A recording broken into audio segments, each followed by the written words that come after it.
Et yo, YouTube!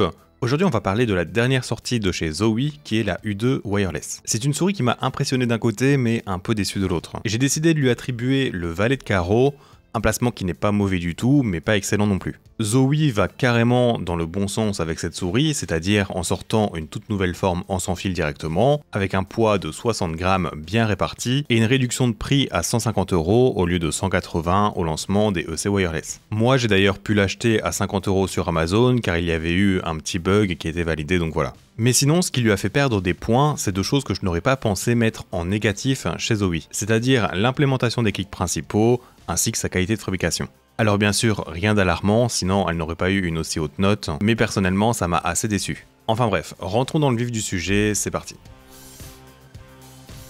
Avant toute chose, parlons de sa forme. Dans sa globalité, je trouve que c'est un peu une S2 remodelée. Elle partage d'ailleurs un gabarit très proche. La bosse de la U2 se profile de la même manière vers l'arrière, avec un allongement plutôt plat sur tout le dessus. Mais elle a ici une retombée à la fin un peu moins abrupte que la S2.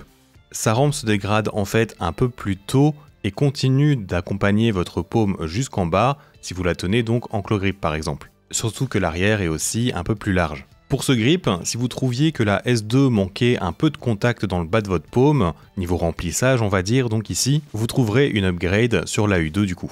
Par contre, ce qui démarque vraiment la U2 de n'importe quelle autre souris, c'est les courbes très prononcées de ses côtés. En fait, comme vous pouvez le voir ici par le dessous, la souris se rétrécit vraiment au centre en formant un creux plutôt conséquent.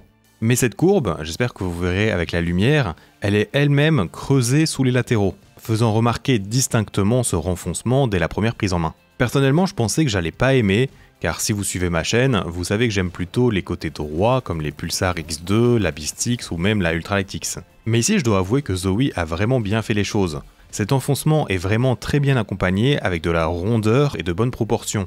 Et cela ne force pas du tout une position qui pourrait ne pas être naturelle ou autre. C'est une forme que j'ai par exemple pu fingertip sans difficulté ou inconfort, même si bien sûr je trouve que le claw agressif ou relax est plus indiqué pour cette souris.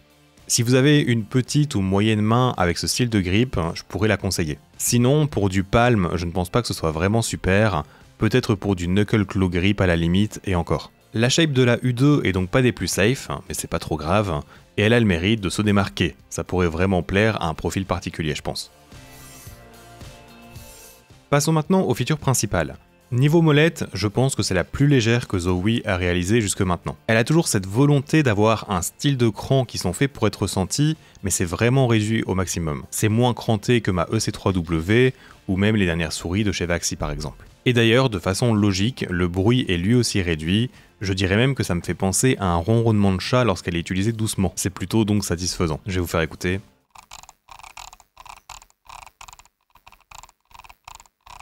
En termes de clic, il me semble tout à fait normal, pas trop léger ni trop dur. Niveau latéraux, on est là par contre sur du Zowie comme d'hab, j'ai l'impression. Peut-être une forme des latéraux un peu plus courbée au vu du creux formé à cet endroit, mais voilà. C'est donc une pression tactile et facile à spammer que je trouve plus ferme que ceux de ma EC3. Des bons boutons quoi. Ils sont peut-être un peu plus avancés, mais je pense que ce sera justement apprécié pour du claw grip, donc c'est une bonne chose.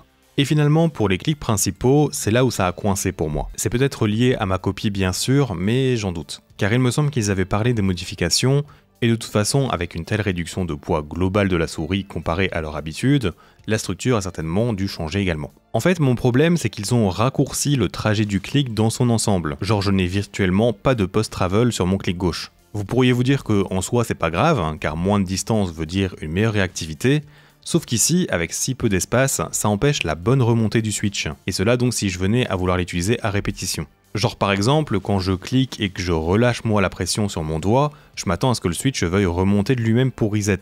C'est bien sûr le cas ici, sauf qu'il n'y a pas de vraie distance pour accompagner cette remontée. La distance la plus basse du switch est très proche de la plus haute en fait. Et donc quand je remonte mon doigt, c'est juste la distance de pré-travel du clic de base qui remonte, avant que ce soit le switch en lui-même. J'espère que j'ai su être clair, mais je vais vous mettre un petit exemple de toute façon, et le sound test complet dans la foulée.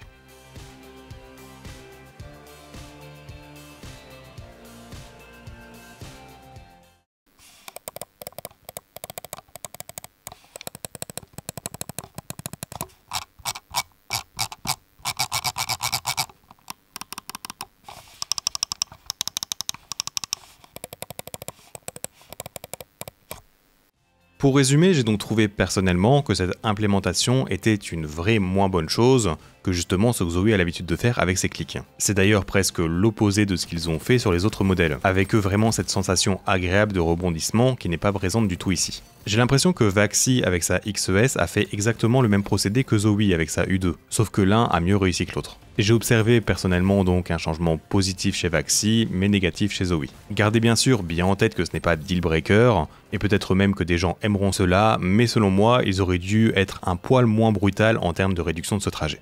Bref, passons maintenant au reste.